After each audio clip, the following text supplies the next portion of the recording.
അടുത്ത question development ആണ്. Pentagonal പ്രിസമാണ് of base 30 mm and axis 60 mm long is kept with its base on HP with a base edge perpendicular to VP. ഒരു base edge perpendicular to VP ആയിട്ട് ബേസിൽ rest ചെയ്യുന്നു HP-യിൽ. അപ്പോൾ 1 base edge perpendicular to XY ലൈനായിട്ട് അത് left സൈഡിൽ എടുക്കാം, റൈറ്റ് സൈഡിൽ എടുക്കാം. ഓക്കെ, ഞാനിവിടെ ലെഫ്റ്റ് സൈഡിൽ എടുത്തിട്ടാണ് പെൻഡഗൺ കംപ്ലീറ്റ് ചെയ്തിരിക്കുന്നത്. പെൻഡഗണൽ പ്രിസമാണ്. ഇതിപ്പോൾ ഒരു കുട്ടി എന്നോട് തൊട്ട് മുമ്പേ കമൻറ്റിൽ ചോദിച്ചിരുന്നു പ്രിസത്തിന് പകരം പിരമിഡ് വരച്ച് കഴിഞ്ഞാൽ എന്ത് സംഭവിക്കും എന്നുള്ള കാര്യം.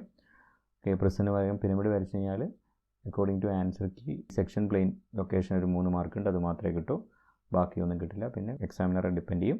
ഇതിൻ്റെ സെക്ഷൻ പ്ലെയിൻ നോക്കാം. It is cut by a plane incline 45 degree to HP and perpendicular to VP passing through the mid point of the axis. Okay, axis ആണ്. ആക്സിസിൻ്റെ മിഡ് പോയിന്റിലൂടെ സെക്ഷൻ ലൈൻ വരയ്ക്കുന്നു.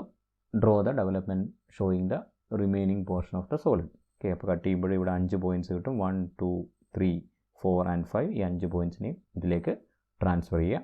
അപ്പോൾ ഇവിടെ 1, 2, 3, 4, 5 കിട്ടും. ഇത് ഇവിടെ വെച്ചാൽ ഓപ്പൺ ചെയ്തിരുന്നെങ്കിൽ അത് ഏരിയ സെയിം ആയിരിക്കും, ബട്ട് ഈ 3 ആയിരിക്കും ഇവിടെ ഫസ്റ്റ് വരിക. അത് കുഴപ്പമില്ല. ബട്ട് ഈ ഒരു ക്വസ്റ്റ്യൻ ഒരു പ്രത്യേകത ഉണ്ട്. ഇതിന് ഒന്ന് കൂടുതൽ ആൻസർ പോസിബിൾ ആണ്. കാരണം പെൻഡഗൺ ഇങ്ങനെ റെസ്റ്റ് ചെയ്യുമ്പോൾ ഇത് സിമെട്രിക്കൽ അല്ല. Okay, edge parallel to XY ലൈനായിട്ടാണെങ്കിൽ സിമെട്രിക്കൽ ആയിരുന്നു, ഒരു ആൻസറേ ഉണ്ടായിരുന്നുള്ളൂ.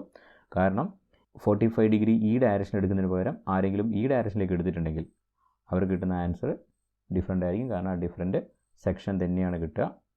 അങ്ങനെ വരുമ്പോൾ അത് കട്ട് ചെയ്യുന്നതും ഡിഫറെൻറ്റ് ലൈനിനായിരിക്കും. 2 ആൻസേഴ്സ് ഉണ്ട്. 2 ആൻസേഴ്സ് ചെയ്താൽ കറക്റ്റ് മാർക്ക് കിട്ടും. Similar type question video upload ചെയ്തതാണ്. എഡ്ജ് പാരലൽ ടു VP ആയിട്ടുള്ള ക്വസ്റ്റ്യനാണ് വീഡിയോ വന്നിരിക്കുന്നത്. ഇവിടെ എഡ്ജ് പെർപെൻഡിക്കുലർ ആയി, അത്രയേ ഉള്ളൂ.